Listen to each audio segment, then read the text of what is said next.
Imagine silence not as the simple absence of sound, but as something tangible, dense, and heavy. Imagine it like a wet woolen fabric that tightly envelops a child, not even allowing them to take a single breath. This silence was not a refuge for little Maya Angelou. It was a self-imposed prison in the dusty town of Stamps, Arkansas, a place frozen in time. The very air was saturated with the stench of segregation and hopelessness. Here, the world was divided into two hostile halves. But for an 8-year-old girl, the most terrifying border of all became her own throat. After she survived an assault and named her oppressor, he was found dead. In that moment, a catastrophic certainty took root in her child's soul. Her voice was a deadly weapon. One spoken word could end a life. And therefore, the only way to protect those she loved was to press her lips together forever. 5 years of wordlessness transformed her inner world into a vast, echoing library, where books were the only friends who required no answer. She described herself as an old biscuit, dirty and inedible, feeling like an unwanted guest in the world of living sounds. She devoured the classics, memorizing entire chapters by heart, but the words remained nothing more than cold shadows on paper, completely devoid of a pulse.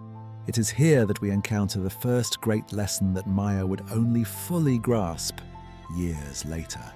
The foundation of her entire worldview would eventually be the motto of the ancient Roman playwright Terence: "I am a human being, and nothing human is alien to me."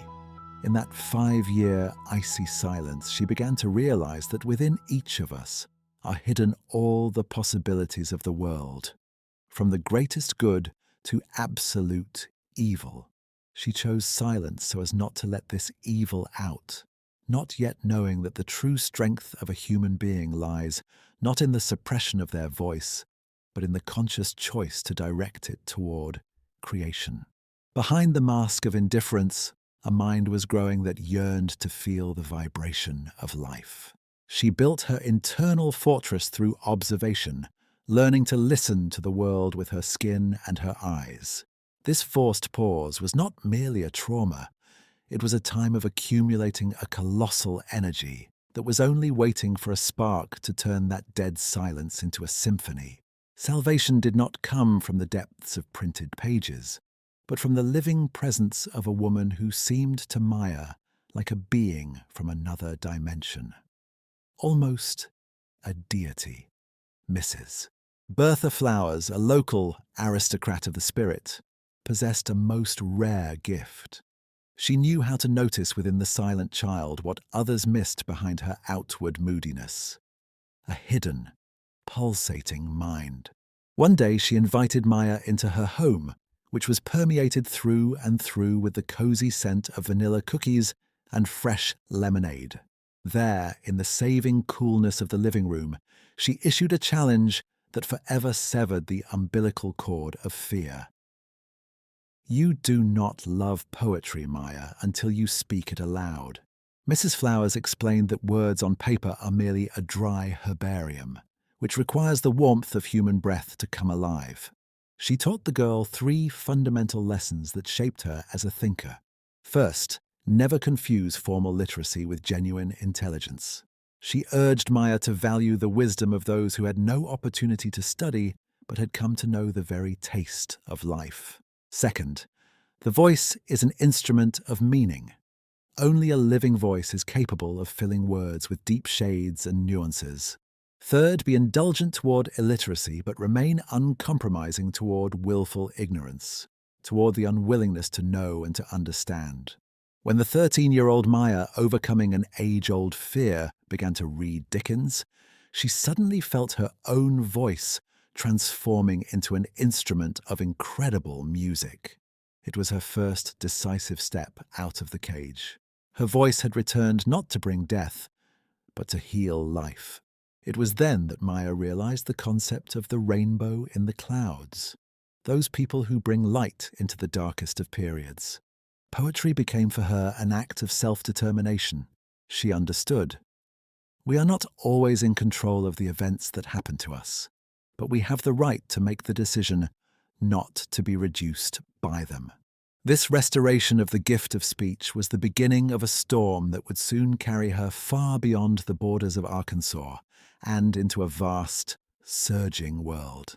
Her adolescent years thrust Maya from the silence of Stamps into the roaring maelstrom of San Francisco, where she displayed the very steel resolve that would later become her hallmark. At 16, Maya was set ablaze by a daring dream to become the first black female streetcar conductor. In those times, this was a challenge to the entire system. She went to the transport company's office every single day for 3 weeks, steadfastly ignoring icy rejections, mocking stares, and open disdain. Her pure, unadulterated persistence eventually broke down the bureaucratic wall. It was here that a central part of her philosophy began to crystallize: the concept of surviving with grace. She argued that it was not enough to merely survive under the weight of circumstances. It was necessary to preserve faith and dignity. You may encounter many defeats, but you must not be defeated. This principle guided her through the years when she worked as a cook, a waitress, and even a nightclub dancer. She was a young single mother, changing names and professions as if trying on different destinies. Touring Europe with an opera turned her into a sponge, soaking up languages and cultures.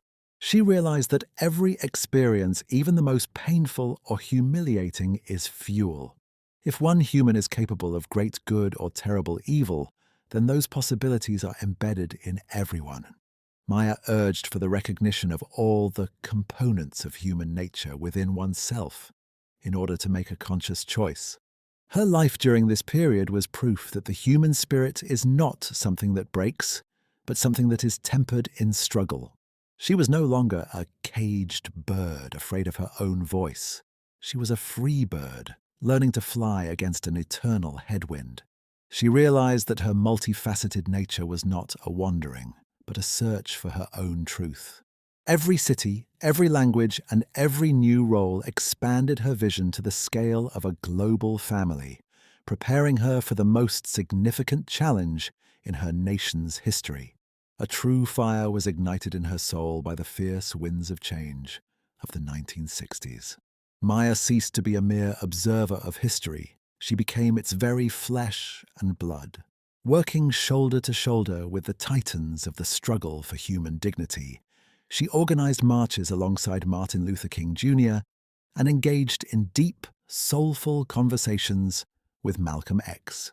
She sought a connection with her African roots in Ghana, working as a journalist and an activist. It was a time of soaring heights when it seemed that the voice of freedom was on the verge of final triumph. But destiny had prepared a series of crushing blows. The assassinations of both leaders, occurring almost one after the other, became a personal catastrophe for her.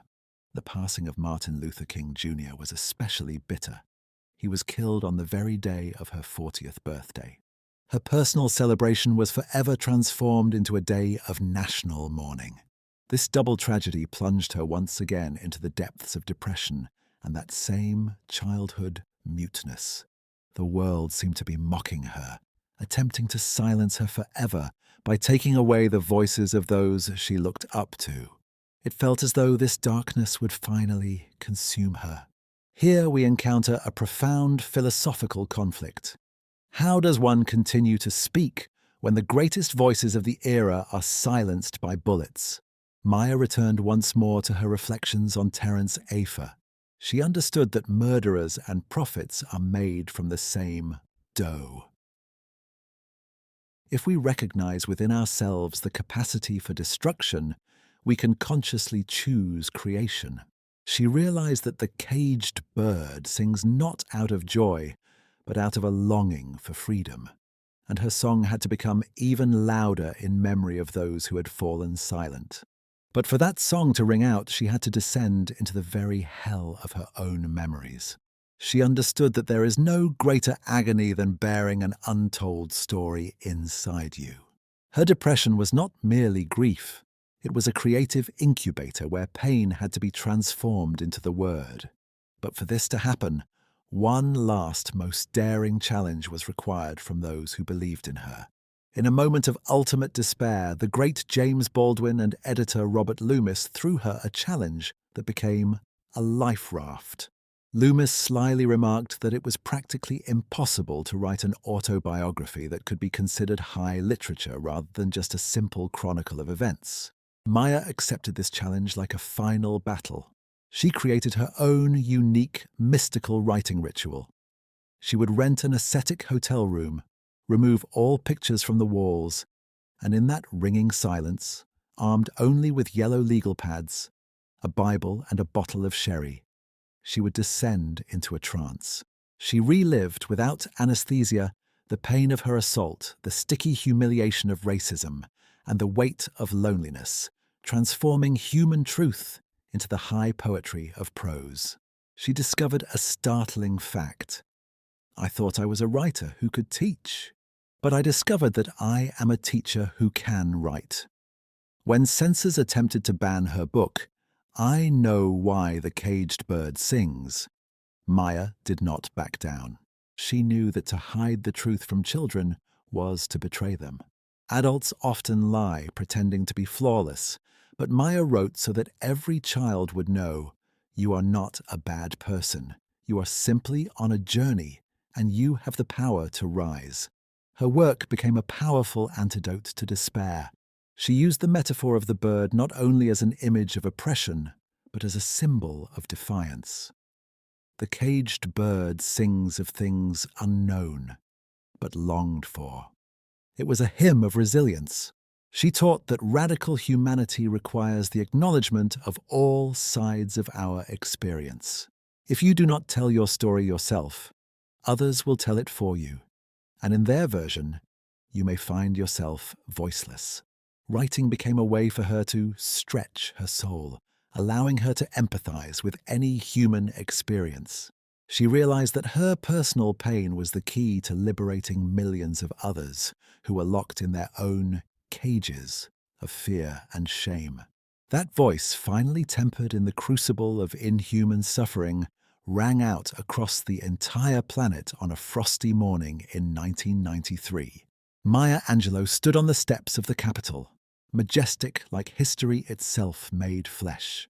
She became the first poet since the time of Robert Frost to be honored with the privilege of speaking at a presidential inauguration.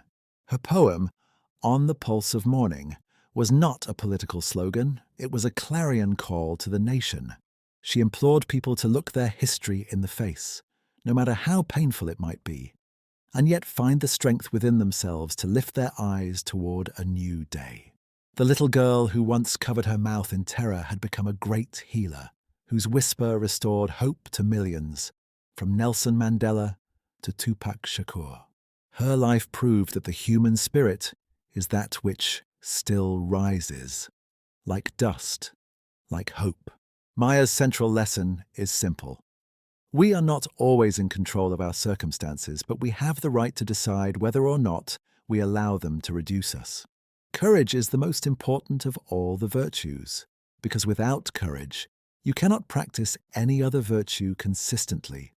You can be kind or honest every now and then, but to be that way always, you need courage. The caged bird sings not because it has answers, but because its song is life itself. Maya passed away, leaving us her greatest discovery, that we are all much more alike than we are different in the prison of our perceived divisions. When you get, give. When you learn, teach. Her voice now rings out for every person who feels locked away, reminding them that freedom begins with the courage to speak. And as long as this song plays, as long as we find the strength to rise after every defeat, we remain human, and nothing human shall ever be alien to us.